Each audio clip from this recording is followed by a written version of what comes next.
Muito boa noite, prazer estar aqui.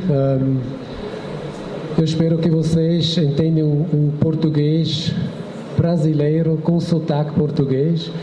Quem não entender, depois diga, levanta a mão, e se eu utilizo palavras que vocês pode ser que não tenham no vosso vocabulário. Como disse, é um grande prazer estar aqui. Meu nome é Adriano Trev, eu nasci na Itália, perto de Veneza. Estudei na Suíça, trabalhei vários anos em Portugal, nos Estados Unidos, no Médio Oriente. Só tenho uma experiência bastante grande na área farmacêutica e estou à frente da Companhia Roche aqui no Brasil desde 5 anos. Isso um pouco, dizemos, o meu currículo do que eu fiz nos últimos, eu diria, quase 25 anos. Estou casado, tenho 2 filhos que também estudam fora. Minha esposa está aqui no Brasil, por acaso estão aqui dentro também, dentro do auditório. Mas o que eu quis fazer hoje é o seguinte: eu acho o assunto ética é um assunto muito importante. E não gostava começar a falar da ética e falar o que é ético ou o que não é ético. O que eu gostava de fazer hoje é falar um pouco sobre como que as coisas no mundo, dizemos, das empresas, chegam ao ponto de falar sobre ética. E o que eu gostava de fazer é basicamente pôr um pouco todos os acontecimentos que estão acontecendo no mundo, pô-los em conjunto para vocês entenderem porque certas coisas andam como que andam dentro das empresas. Só tem uma parte inicial que é um pouco, eu diria, não é teoria, mas é uma base que acho que e vocês são todos jovens, pode ser que alguns de vocês vão fundar companhias, vão ser chefias, e que tem que entender dentro de uma companhia quais são os comportamentos, as partes legais. Se eu achei de dar uma abordagem sobre governança cooperativa, depois ir em mais detalhe, explicar 2 ou 3 coisas, para depois no final também mostrar o que nós, dentro da nossa companhia, estamos a fazer, para ver um pouco a teoria e a realidade. Antes disso, eu gostava de apresentar a minha companhia. Eu não sei, quem é que conhece a Roche Farmacêutica aqui dentro? Ou já ouvi falar? Ok, já tem bastante gente, tudo bem.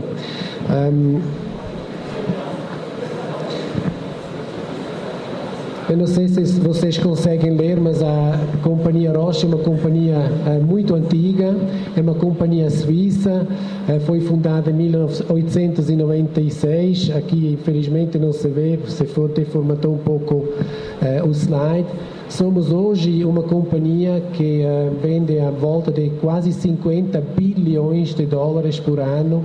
Somos a maior companhia na área da biotecnologia e também somos líderes em várias áreas, como a oncologia, que é o tratamento do câncer, na virologia, que são doenças que têm que fazer com hepatite, com, por exemplo, gripe também. E depois somos naturalmente uma companhia que também é a primeira companhia no mundo na área de diagnóstico. O que nós combinamos é um diagnóstico onde que o paciente pode ir buscar o diagnóstico e depois também levar o tratamento. Somos a volta de 80 mil funcionários no mundo. Aqui no Brasil somos 1.500, temos uma fábrica de produção no Rio de Janeiro. E eu acho, se vocês desta introdução ficam com uma coisa: a nossa companhia está investindo 48 milhões de reais por dia em investigação e desenvolvimento de novas moléculas. 48 milhões, isso sábado e domingo incluído. Por que fazemos isso? Porque temos muitas doenças que estão no mundo que nós temos que ainda tratar e investigar, para que todos nós, especialmente vocês que são gente jovem, espero que nunca vão precisar, mas que cada um que vai desenvolver uma doença qualquer no mundo tenha um tratamento e tenha um melhor tratamento que temos hoje, que pode vir aí no futuro. Uma coisa da área farmacêutica, eu não sei se vocês sabem isso, mas normalmente demora 15 anos, de 12 a 15 anos para desenvolver um produto novo. Não é que se inventa qualquer coisa na sexta-feira e na segunda-feira está pronto. Se começa com 1000 possíveis moléculas, se faz a investigação, se faz 10 anos, 12 anos de desenvolvimento, para no final chegar a um medicamento que toda pesquisa custou quase $1 bilhão. O investimento é muito grande e de alto risco.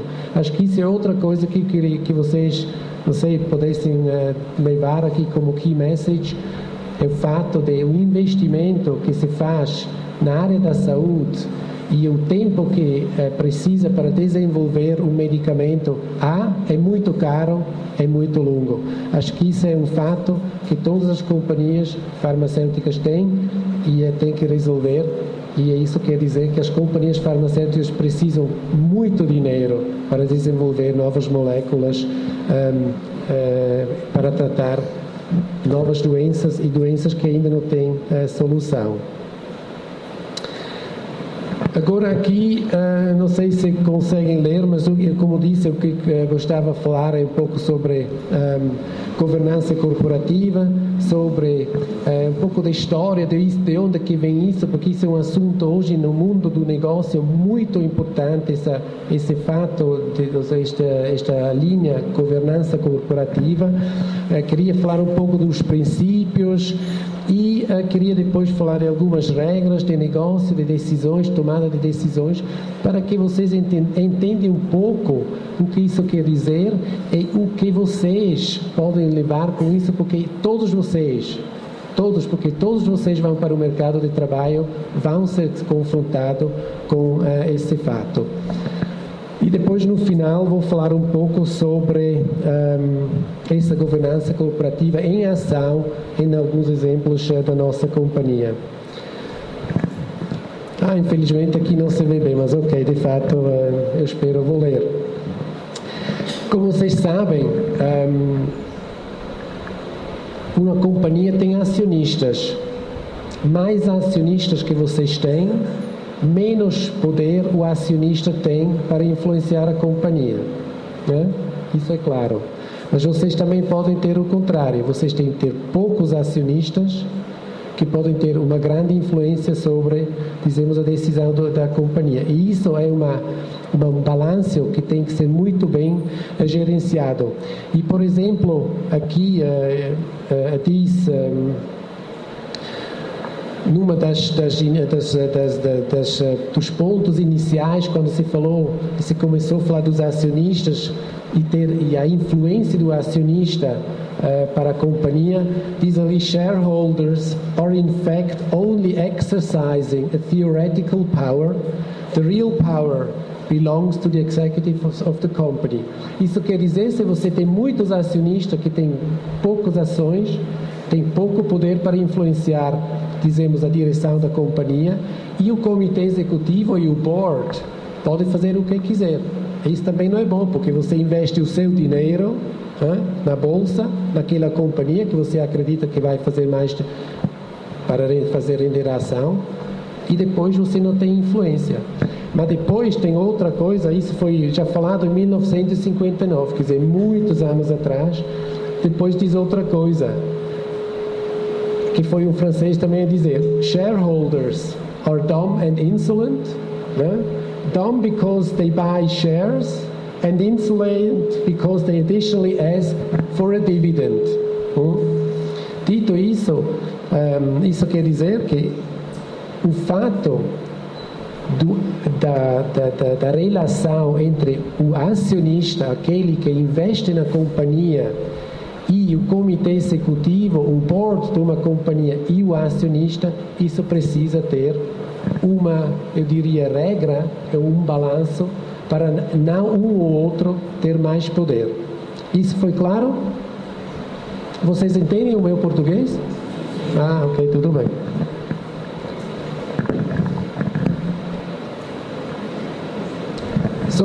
Quem quer ler um pouco sobre governança corporativa, isso é uma palavra que foi criada no mundo anglo-saxônico, na Inglaterra, mas também, por exemplo, em 1932 já houve gente que escreveu livros sobre isso. Tem um que diz The Modern Corporation and Private Property. Em 76 tem um outro que diz Putting the Corporate Board to Work. Isso quer dizer de fazer trabalhar os executivos, né? E utilizou um pouco o primeiro uso de governança corporativa, e o melhor que há, e que saiu no 1992, é esse Adrian Cadbury, que é um inglês que escreveu um código que se chama Code of Best Practice. Eu acho pena que os slides são um pouco movimentados, mas eu espero que vocês conseguem ler. Agora, o que é governança? Né? Quando se fala sobre isso, o que é governança? Isso é um fato, eu diria, se pode dizer numa linha, mas de fato não é tão simples assim. A governança é a liderança e o controle da companhia. Isso faz parte da governança. Depois, o que faz também parte da governança é a defesa dos direitos e também dos deveres dos acionistas. E depois tem direitos e deveres da alta liderança e das funções de auditoria dentro de um board e de um comitê executivo. Eu estou a falar aqui da gestão, da mais alta gestão que existe nas companhias. Isso, se é uma companhia multinacional americana, se é uma multinacional alemã, ou se é uma companhia também nacional brasileira, as regras são sempre, mais ou menos, depende um pouco do país, mas as grandes linhas são todas as mesmas. E por isso, a governança é, de fato, um balanço entre a liderança e controle da companhia, relação com os acionistas, com o mundo exterior, e também é isso, eu não sei quem daqui dentro estuda direito, mas é uma parte legal que também o board, os mais altos responsáveis de uma companhia, também têm um direito e um dever, um dever legal para depois ser capaz de trabalhar.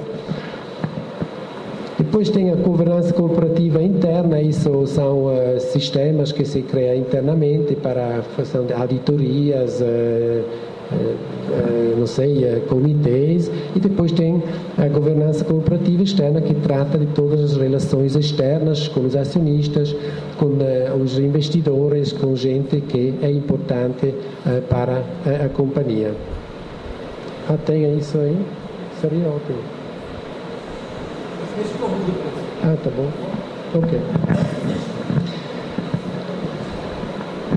Ok. Aqui é um pouco mostrando o desenvolvimento internacional. Como vocês podem ver, começou em 91 com vários reports da Inglaterra, da Alemanha. Se vocês querem ver, tem um site lá embaixo que tem mais que 120 códigos de ética e de governança corporativa para entender um pouco melhor o que está acontecendo. Um código, acho que é muito importante também vocês levarem isso, aquele lá que foi escrito em 2002, que se chama Sarbanes-Oxley Act. Isso foi feito nos Estados Unidos e este código foi desenvolvido, e vocês... Quanta gente aqui tem menos que 25 anos? Bom, neste caso, aqueles que têm mais que 25 anos ainda posso imaginar lembrar, mas de certeza se lembram que nos Estados Unidos houve falências de companhias muito grandes, a Enron, a WorldCom, a causa de uma mal gestão, e de repente estavam lá e na bolsa não houve basicamente mais valor para o acionista que investiu dentro dessa companhia. Agora, o que esse Sarbanes-Oxley Act faz? Esse Sarbanes-Oxley Act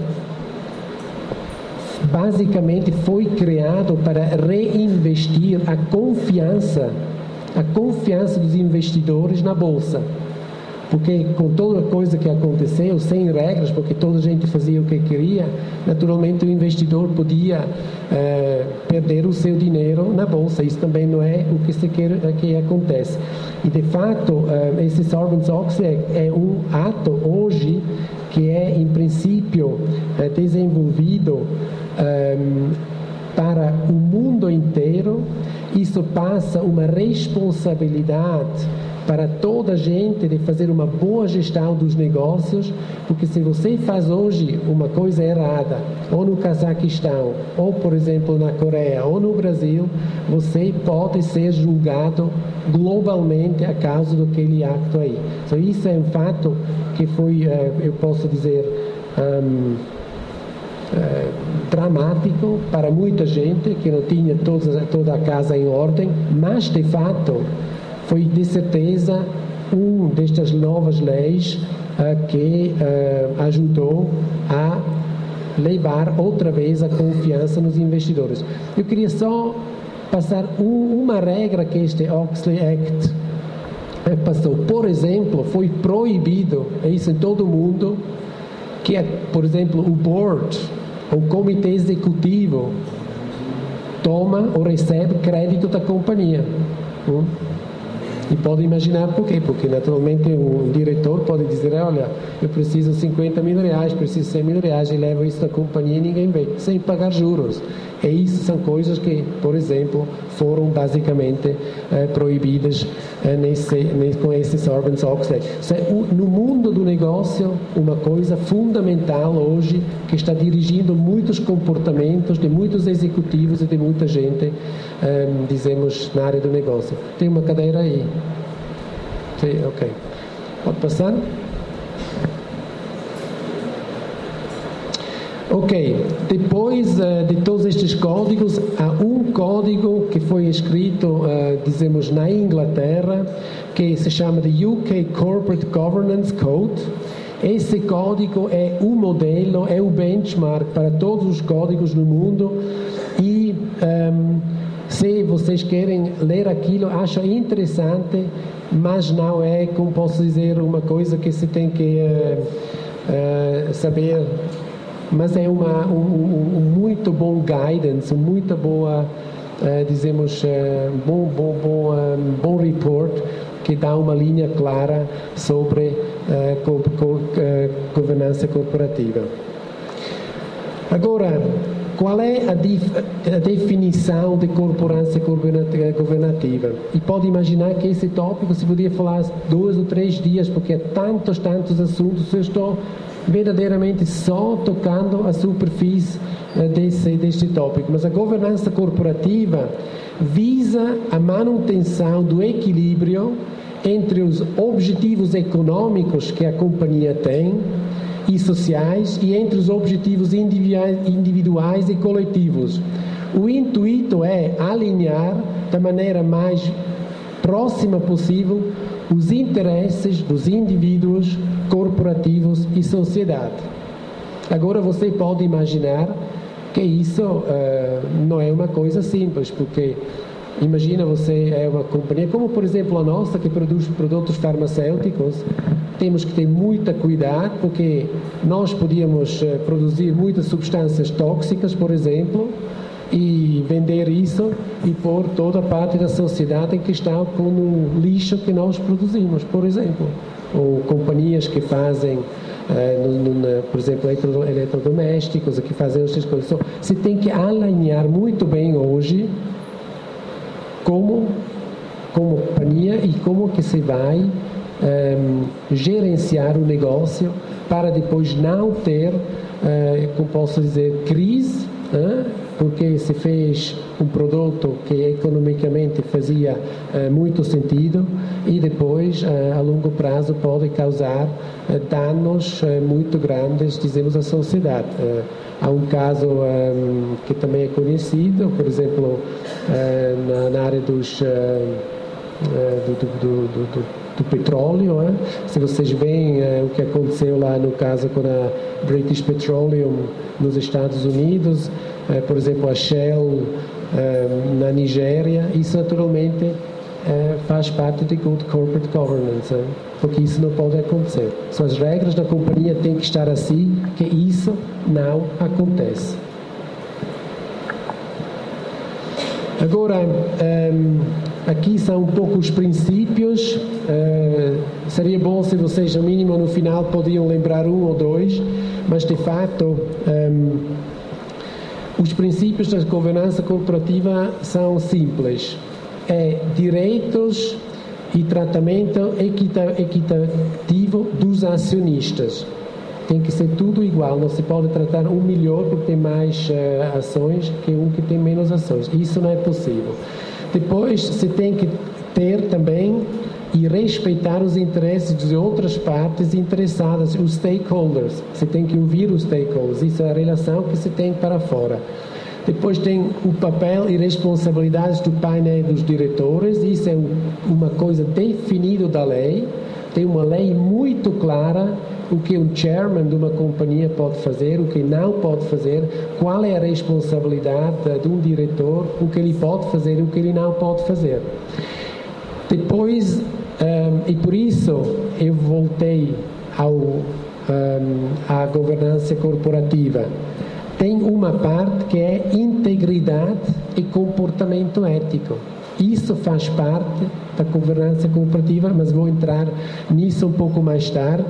E, naturalmente, o que também entra aqui é a divulgação e transparência dos resultados do que a companhia faz.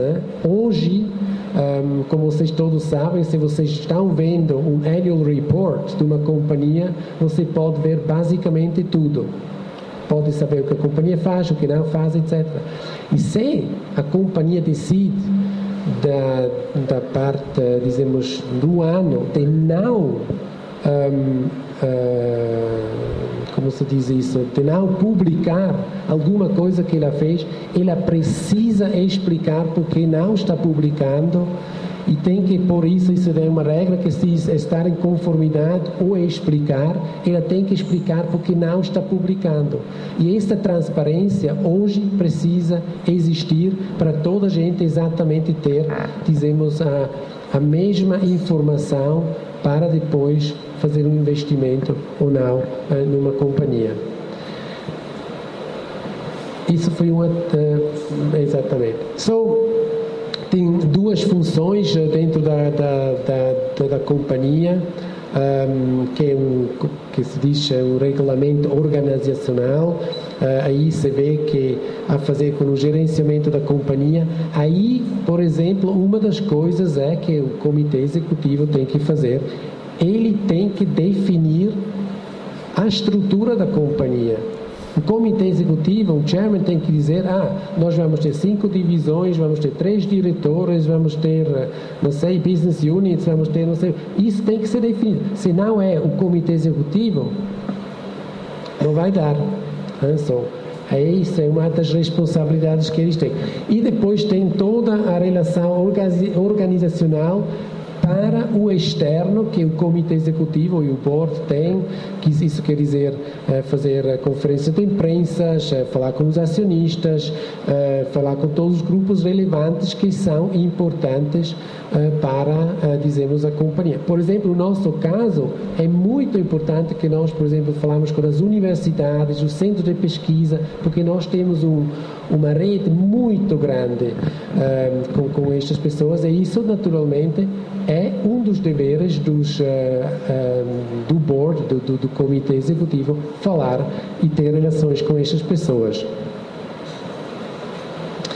Agora, aqui, dentro da governança corporativa, isso eu diria, é um slide muito bom, e para explicar também um pouco porque a coisa é assim como que é hoje dentro das grandes organizações. E aqui é a abordagem dos 4S. Isso quer dizer o quê? Isso são atividades não transferíveis que uma diretoria ou um chairman tem que fazer. Isso quer dizer, eles têm que, utilizando os 4S, eles têm que definir as estratégias da companhia. Se não for o board, se não for o comitê executivo, quem é que faz? Eles têm que dizer para onde vai. Se você toma uma companhia aqui no Brasil, a Natura, a Petrobras, tem lá uma diretoria que fala sobre estratégia, onde que a companhia vai, onde que vai investir, que negócio que quer fazer, onde que quer fazer aquisições. Isso é um dever que um board e um comitê executivo tem que fazer. Depois, sistemas. O board também é responsável de criar sistemas dentro da companhia que tudo seja transparente. Então, você precisa ter sistemas de informação sobre vendas, sistemas sobre custos, sistemas sobre o andamento da produção. Tudo isto, especialmente a gente que trabalha no TI, não sei, tem gente aqui dentro que trabalha no TI? 2 ou 3? Ok. Esta gente ajuda a companhia a ter os sistemas para ter transparência transversal na companhia. Depois, outra responsabilidade é todo o staffing. E o staffing quer dizer o quê? É pôr as pessoas certas no lugar certo. A diretoria, o board, o comitê executivo tem que escolher as pessoas que ela quer ter embaixo para operar o negócio. Tem que definir um diretor de uma divisão, tem que definir um chefe da produção. Não, dizemos não a um nível muito baixo, mas ao mínimo um nível abaixo tem que definir. E especialmente o board que está acima do comitê executivo precisa definir quem está no comitê executivo. Se não o board a fazer, não é que alguém na companhia vem entrar lá no escritório do executivo e diz: agora eu vou me sentar aí, eu sou executivo. Isso vem de cima para baixo. E depois, naturalmente, a supervisão. E a supervisão, isso é um dos assuntos mais críticos hoje dentro da companhia, que são as auditorias, ver que as coisas estão andando dentro do regulamento internacional e nacional para a companhia ser, dentro da governança corporativa, absolutamente dentro das regras. Isso foi claro, porque acho que isso é um ponto muito crítico para todos que uma vez vão gerenciar uma companhia. Mesmo se você é uma companhia com 3 amigos, um tem que decidir, aquele é o board, aquele que vai decidir. E o que ele vai fazer? Ele tem que decidir essas coisas. Não é? Muito simples. Isso vale para uma companhia de 10 pessoas com uma companhia que tem 150 mil funcionários. Próximo.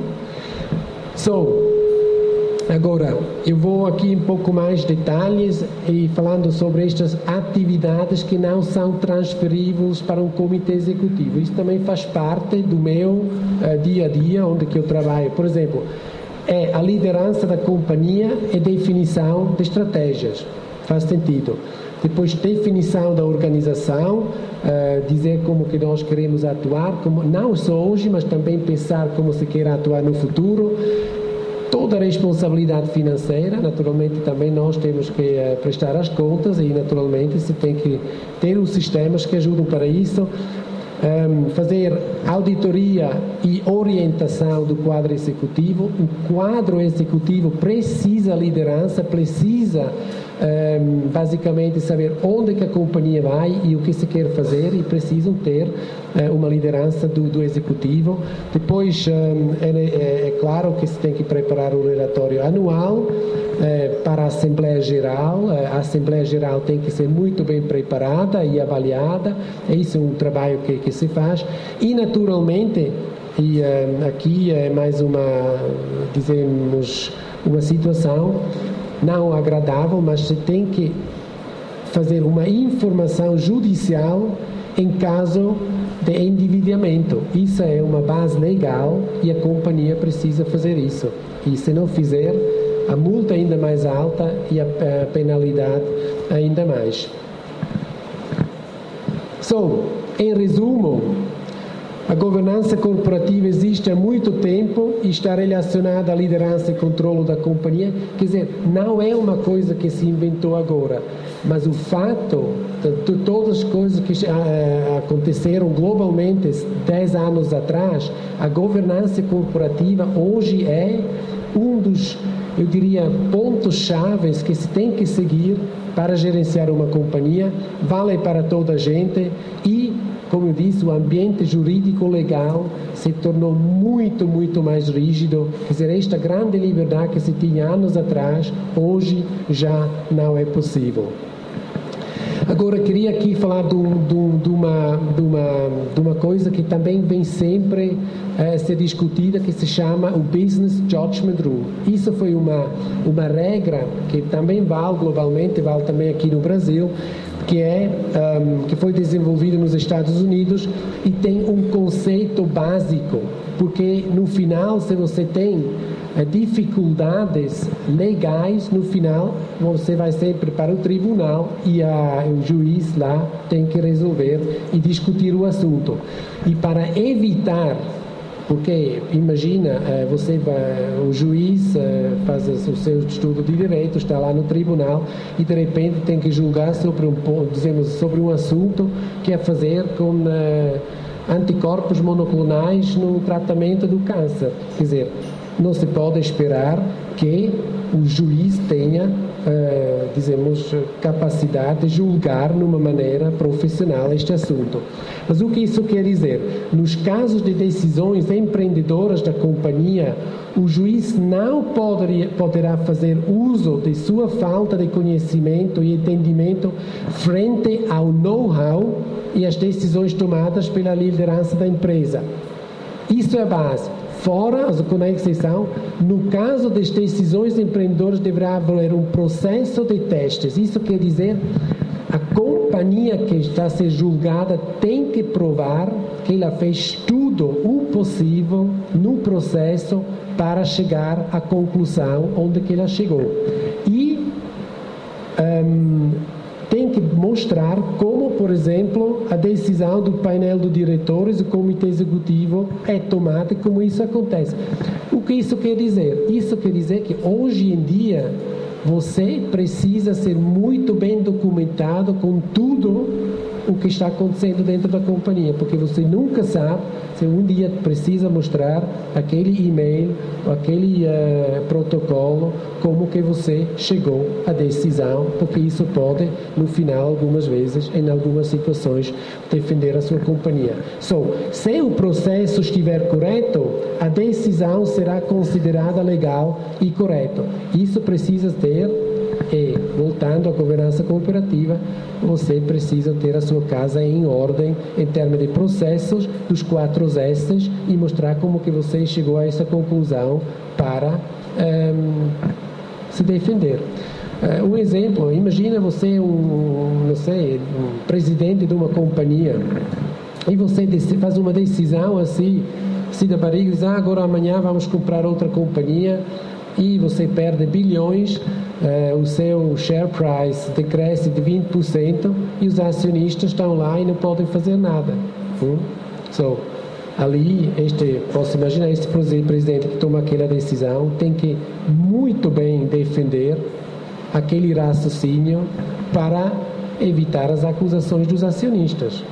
E vocês sabem, vocês podem ler, isso acontece todos os dias nos jornais, que há acionistas que estão se revoltando contra algumas companhias ou que querem ter mais direito para influenciar, dizemos, o board ou a diretoria da companhia. Isso é um conceito muito, eu diria, também importante, que defende, de um lado, o juiz, para não tomar decisões de coisas que ele não pode saber, e também a companhia que tomou a decisão. Agora, eu, por exemplo, trabalho numa corporação, e uma corporação, faço aqui a importância, a definição de uma corporação, para toda a gente saber o que é. É uma grande companhia ou um grupo de companhias controlada como uma organização única, que são unidades legalmente independentes, como por exemplo a afiliada da Rocha aqui no Brasil, mas que trabalham economicamente unidas no mesmo plano. Isso acho que é claro. Por que estou dizendo isso? Porque em todo o mundo o que vale em termos de lei daqueles assuntos não transversáveis que vale para a diretoria, para o comitê executivo que está lá na Suíça, a nossa afiliada é um braço prolongado. Isso também vale para mim, né? São os 4 S's. É a mesma coisa que eu preciso cá fazer. Isso é minha responsabilidade, que é transferida da casa-mãe para todas as afiliadas. E isso é um assunto que acho que é importante saber.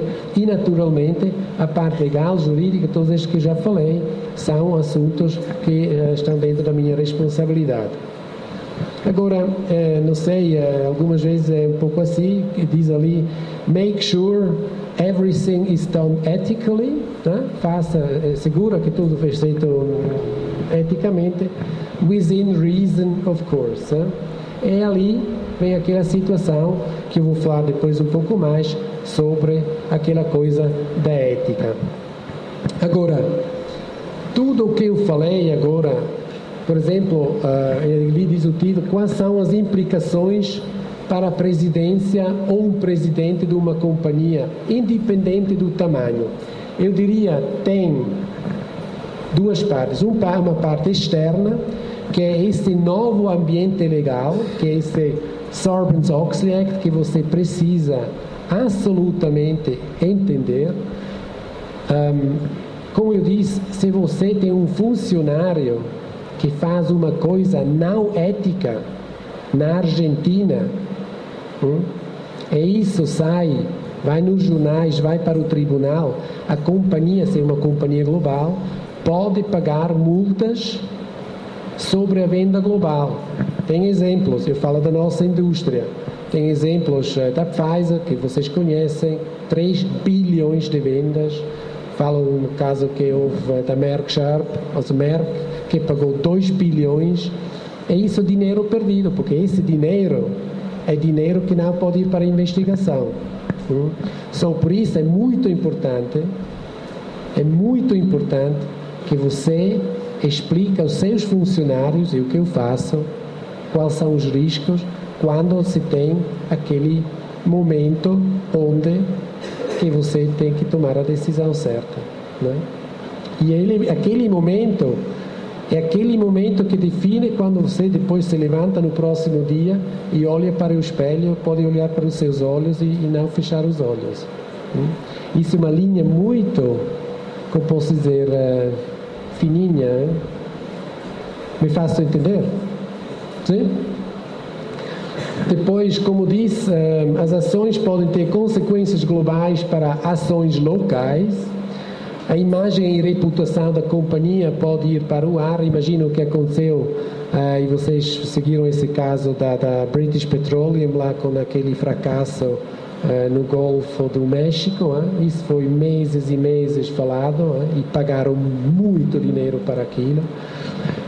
E, naturalmente, se perde um pouco a credibilidade para o mundo externo. Perder a credibilidade do mundo externo quer dizer que os investidores não investem na sua companhia, que pode também ser dramático, porque depois o preço da ação baixa. Depois tem aquele pontos internos, que é um ponto de atenção para a alta liderança, para a exposição, e como que nós chamamos a governança corporativa, dá aquela licença para operar. Se você não está dentro destas regras, você pode perder esta licença para operar o seu negócio, porque você pode ter decisões que são jurídicas que não deixam a sua companhia operar. E, naturalmente, como disse, assumir as responsabilidades deste painel de diretores que vem, basicamente, delegado de uma matriz para uma afiliada. Agora, mais uma vez, quais são um pouco mais práticos, dizemos, as implicações? itens que vocês precisam ter absolutamente é uma implementação do controle de risco. Por exemplo, eu tenho uma diretora jurídica que está avaliando o nosso negócio, está avaliando quais são os riscos que nós temos, não hoje, mas no próximo ano, riscos de produção. E não são riscos de marketing, são riscos que nós podíamos ter. Imagina, todo o sistema IT vai parando, tudo isto, e nós temos que controlar isso para não ter surpresas e temos que conhecer estes riscos. Então, isso é uma análise contínua que está acontecendo dentro da companhia. Depois tem os comitês locais que nós temos de auditoria e conformidade. Isso é essa palavra que vocês, que até agora eu não disse, que também vocês todos têm que conhecer, que é aquela palavra da compliance. Compliance. Vocês estão ouvindo muito essa palavra hoje em dia, e esse é basicamente o comportamento ético no momento certo. Como que eu digo ali, fazer a coisa certa no momento certo. E ali, eu acho isso também um fundamental. Aí depende do caráter de cada um. Isso não é uma coisa que a companhia se pode responsabilizar. A companhia pode dar as diretivas, pode educar as pessoas, a companhia pode dar as grandes linhas, mas quando você está lá na frente para fechar um negócio, para falar com um cliente, para falar na produção, ali é o caráter da pessoa que vai decidir se vai fazer um negócio ético ou não. E como eu digo, depois cada um, e isso vale para toda a gente, tem que ser tranquilo quando se levanta no próximo dia e se olha no espelho. Isso é responsabilidade de cada um. E, naturalmente, o que eu faço muito dentro da companhia, eu falo sobre estes comportamentos, eu abordo essas coisas. Então, você está falando abertamente, porque isso é importante para a gente aprender dos erros dos outros, aprender dos casos de fora, para isso não acontecer dentro da nossa companhia. Por exemplo, depois se comunica regularmente, explica os riscos, a política é de tolerância zero. Aqui não há discussão, porque sabe, quando você utiliza a palavra ética, a questão, você não pode ser, como posso dizer, você também não pode ser semi-pregnant, como se diz isso, quando você recebe um bebê, você é grávida, só você não pode ser semi-grávido ou não, você é ou não é, e a ética é a mesma coisa, você é ético ou não é. Não há meio termo, não há. E por isso a tolerância zero. Se as regras são claras, as coisas são ditas, as pessoas ultrapassam as regras, você tem que dizer, olha, você sabia as regras, você entenderá? No futebol tem, não sei, tem um árbitro que faz, que implementa as regras, e conosco são basicamente estas regras do compliance. Então isso eu diria um ponto também bastante fundamental. E depois, como eu já falei, ter uma documentação que comprova o processo decisório. Então, você precisa muito bem, protocolar as suas reuniões do comitê executivo, das decisões significantes, ou, por exemplo, a seleção dos fornecedores. Isso tem que ser muito bem documentado. Agora vocês acham, bem, isso é tudo muito complicado e governança corporativa é muito teórico o que o cara falou aqui, mas eu queria só dizer que a governança corporativa pode também criar bastante valor para a companhia, especialmente quando você tem uma transparência grande, pode atrair e tem uma relação boa com o mundo de fora, você pode, sem problema nenhum, atrair acionistas à companhia para investir, porque eles sabem que é tudo transparente. Pode garantir uma eficiência, gerência e controle da companhia, o melhor uso do tempo, porque de fato, quando se tem regras claras, a gente sabe para que trabalhar, em quais são os assuntos prioritários da companhia. Você pode também tirar melhores taxas de juros, quando você vai tirar crédito no banco, pode ter melhor crédito nos bancos, você pode reduzir os prêmios dos seguros, ter melhores relações com consumidores, fornecedores, simplificar as cooperações e ter uma boa governança, e algumas companhias têm isso, receber um certificado de ética. Do que eu estava a falar é muito macro, é muito grande, mas quando se vê estes pontos macros, são muito reais em cada companhia e eles existem e são hoje em dia muito importantes. Pode voltar um atrás? Por exemplo, isso aqui, não sei se vocês conseguem ver, mas tem uma senhora que entra em casa, tem ali alguns ovos fora de casa e ali embaixo diz: João, mais 50 ovos do fazendeiro Ribeiro. Ele quer algo de você? É isto exatamente, são estas situações. Onde que se está? E, naturalmente, como eu disse, to understand this art, quer dizer, entender, não é fácil entender esta governança cooperativa, mas uma vez que você entende, a ação, basicamente, é simples. Eu queria fechar aqui esta parte desta governança corporativa. Queria só fazer uma pergunta. Isso foi claro para você? Ou foi demasiado longe? Sabe, isso foi uma coisa que você já acha que nunca mais na vida querem ouvir? Ou como é que foi bem percebido? Sim? Ok. Agora, eu queria só aqui mostrar a nossa visão da Roche Brasil.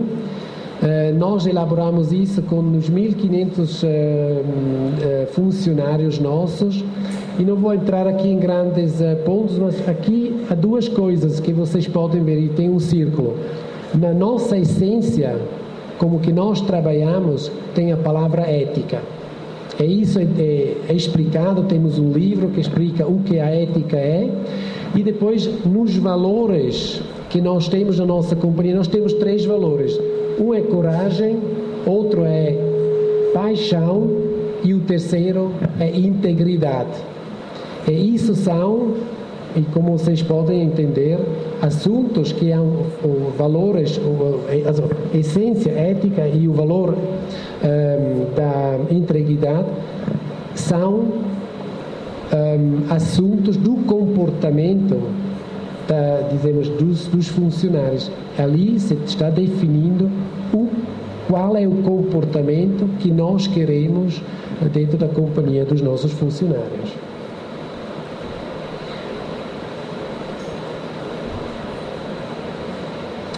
Pode passar? Agora, eu vou falar um pouco do compliance.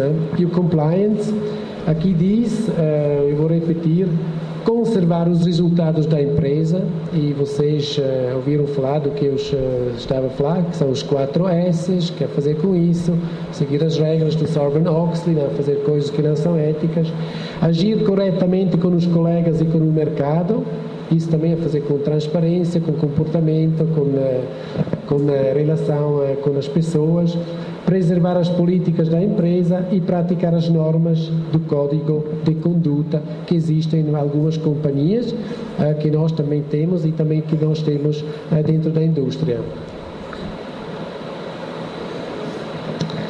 Por exemplo, nós temos na nossa companhia treinamentos mandatórios que toda a gente tem que fazer. Todos, eu também. E são behavior in business, o comportamento no negócio, explica o que se pode fazer, como aquela história dos ovos que eu mostrei, isso faz parte desta educação. Roche Competition Law, hoje em dia também se tem que ter muita cuidado quando se vai falar no exterior, se fala com o colega da concorrência, se fala sobre preço, se fala sobre estas coisas. Cuidado, isso é proibido. Não se pode fazer. Se uma coisa acontecer, você pode ir preso por causa disso. São as regras desta governança corporativa que vem dos Estados Unidos, infelizmente, estão se distribuindo para todo lado. Depois nós temos safety, a segurança, saúde, environmental, a proteção do ambiente. Também educamos as pessoas sobre isso. Roche Secure também. Depois temos um Management Program, depois Competitive Intelligence. So, o nosso departamento jurídico está muito ocupado para treinar o comportamento das nossas pessoas, para evitar de nós termos, e por isso um pouco mais, dizemos, números, de nós pagarmos ou fazermos uma coisa no Brasil que depois no final se tem que pagar uma grande multa das vendas globais. Nós temos um kit, por exemplo, que nós distribuímos para toda a gente, que é um kit do Código de Conduta. Toda a gente pode ler o que nós esperamos das pessoas. E, naturalmente, temos como que nós chamamos um canal de denúncias, que é totalmente anónimo, que as pessoas podem falar sobre assuntos que eles acham não bons na companhia, para depois nós tratarmos disso independentemente, totalmente anónimo, para resolver alguns assuntos que também como posso dizer, uma réplica um pouco da lei americana. E, naturalmente, como somos uma companhia que é, dizemos, um dos nossos, como posso dizer, profundos valores é mesmo esse comportamento ético. Isso se pode ver em todo lado. Recebemos vários prêmios e, por exemplo, esse ano fomos eleitos a melhor farmacêutica do Brasil e ganhamos este prêmio já várias vezes. E, como surpresa, esta semana também, se vocês conhecem Great Place to Work, que é uma companhia que está avaliando, ou que avaliou esse ano 1090 companhias, e vão falar com os funcionários, e a nossa companhia chegou pela primeira vez na segunda vez que entramos, chegou ao 30º lugar. Isso quer dizer, de 1090 companhias, nós somos a 30ª melhor companhia para trabalhar no Brasil. Isso não sei eu a dizer, isso foram os meus funcionários a tomar essa decisão com o feedback que eles deram para o Great Place to Work. So, isso naturalmente nos encheu com muito orgulho e, claramente, como é habitual aqui no Brasil, fizemos uma grande festa e celebramos este título. Depois temos um código de conduta que foi definido da Interpharma, que é a associação que representa as grandes companhias multinacionais e nacionais. E aqui tem um código de conduta também que explica aos representantes como se comportar com o médico. E nós todos seguimos este código de conduta e assim para ter uma abordagem igual e não ética, dizemos, da indústria farmacêutica com o médico. E, naturalmente, só para acabar, nós temos vários programas que nós temos dentro da nossa companhia. O programa do Vizinho Legal, que nós ajudamos uma comunidade grande que está no Jaguaré, com várias, dizemos, problemas, mas nós temos lá grupos de crianças que nós estamos ajudando, apoiando, que aprendem música, com futebol, com desporto. Estamos dando programas sociais. Ali temos um grande envolvimento e para também desenvolver e ajudar também essa comunidade que está perto de nós. Temos um comitê de estudo de sustentabilidade e um relatório de sustentabilidade. Isso acho que seria uma boa coisa. Se vocês querem, podem ir no nosso site e pedir um relatório de sustentabilidade. Isso é uma transparência total do que nós estamos fazendo no Brasil. Se eu começasse agora a falar do que nós todos estamos fazendo no Brasil, de fato é muita coisa, mas é muito interessante porque, como disse, nós não somos uma indústria farmacêutica que produz medicamentos biológicos, mas também uma companhia que tem uma grande variedade de ações que nós fizemos durante o ano.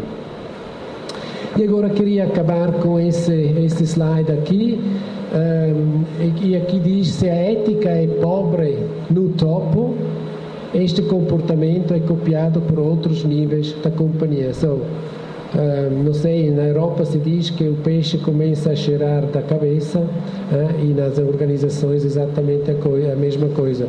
Se eu não sou exemplo para os meus funcionários, eu não posso esperar um comportamento que seja melhor que o meu. Não funciona. O ser humano não funciona assim. Só isso, em termos de governança corporativa, comportamento dentro da companhia que é adequado e ético, relações com o exterior, relações interior, definindo os 4 S's e naturalmente tomando as responsabilidades que o board tem para definir todas as estruturas, por exemplo, da companhia. Isso é um dever meu que eu preciso assumir e assumir esta responsabilidade e não posso passar isso para ninguém. Eu espero que não tenho demasiado confundido vocês com um tópico que eu acho altamente complexo. Eu tentei aqui numa hora abordar 2 ou 3 assuntos, mas cada um de vocês, cada um que vai trabalhar numa companhia vai ser confrontado com do que eu falei. Não há dúvida nenhuma. Só não vai ser confrontado se entra numa companhia que não trabalha eticamente correto. Queria fechar assim. Vamos para perguntas ou vamos para a próxima apresentação? Muito obrigado pela atenção e espero que tenham gostado e tenham aprendido qualquer coisa. Obrigado.